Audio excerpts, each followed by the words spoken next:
पतित पावन सेवा संघ गोष्ठी केन्द्र पोथापुर कटकଠାରେ आयोजन କରିଛି ଏକ ସ୍ୱେଚ୍ଛାକୃତ ରକ୍ତଦାନ ଶିବିର। ଉକ୍ତ ଶିବିରରେ ପ୍ରାୟ 30ରୁ ଅଧିକ ୟୁନିଟ୍ ରକ୍ତ ସଂଗ୍ରହ ହୋଇଥିଲା। ପତିତ ପାବନ ସେବା ସଂଗଠନର ଆହ୍ୱାନରେ ସ୍ଥାନୀୟ ଯୁବଗୋଷ୍ଠୀ ଅନେକ ସ୍ୱେଚ୍ଛାସେବୀ ସମାଜସେବକ ଗ୍ରାମବାସୀ ଅଞ୍ଚଳବାସୀ ଏହି କାର୍ଯ୍ୟକ୍ରମରେ ସାମିଲ ହୋଇଥିଲେ। ପତିତ ପାବନ ସେବା ସଂଗଠନ କର୍ମକର୍ତ୍ତା ସମସ୍ତଙ୍କୁ ଧନ୍ୟବାଦ ଅର୍ପଣ କରିଥିଲେ। ଏହି ଅବସରରେ ରେଡ୍କ୍ରସ୍ ଓ ପତିତ ପାବନ ସେବା ସଂଘ ଦ୍ୱାରା ରକ୍ତଦାତାମାନଙ୍କୁ ରକ୍ତବନ୍ଧୁ ସମ୍ମାନରେ ସମ୍ମାନିତ प्रमाणपत्र और मानपत्र अर्पण कर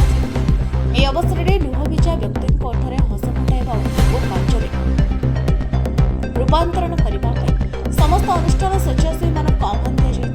दिपर अनेक समाजसेवामूलक कार्यक्रम में अधिकरू अधिक सामिल होगा उपदेष्टा ज्योतिप्रकाश चौधरी गणमाध्यम माध्यम युववर्ग अनुरोध करते संगठन सभापति निरुपमा राउत और संपादक देवाशीष राव समस्त को धन्यवाद अर्पण करते। कटक सदर अफसर रिपोर्ट आवाज ओडिशा।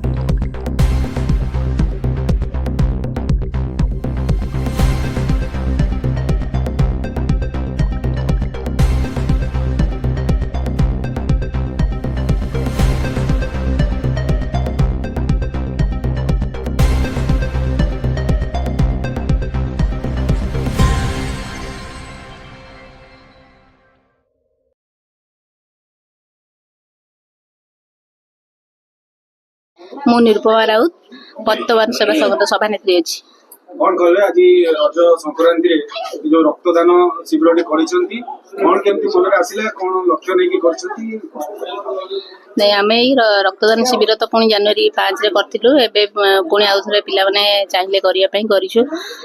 हमर इच्छा रक्त अभाव रे कार जीवन न जाऊ रोग सज्जा रे पड़ी कि रोगी माने जो छटपट होउछन रक्त अभाव रे सेमानक पई हमें आगे आसछु।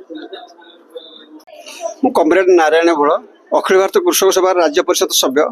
प्रथम ये जो रक्तदान शिविर होती समस्त कर्मकर्ता को कृतज्ञता जनाऊँ धन्यवाद जनाऊँ। आज द्वितीय रजरे समस्त खेलकूद व्यस्त अच्छा किंतु ये कार्य स्वेच्छा भाव मैंने कार्य कर सबुठ खुशी लगुच स्वेच्छाकृत भाव ये आसिक रक्तदान करुँच रक्तदान एक महत् दान ये केवल रक्तदान ये कथा ये रक्तदान दवा द्वारा अनेक जीव माने अनेक जीवन रक्षा रक्षा करा यही आज लक्ष्य हवा दरकार एक समस्त सचेतन हवा दरकार ये समस्ते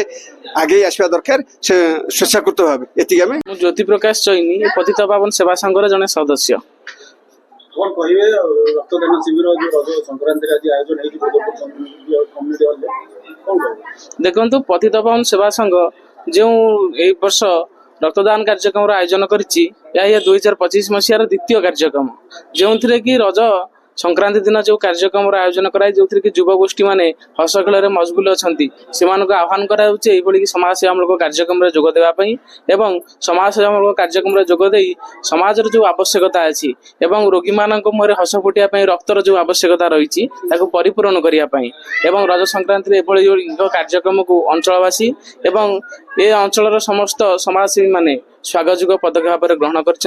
भावुँ आमर जो आशा रखी रक्तदान कार्य को आयोजन करूँ संपूर्ण रूपे परिपूरण हो पार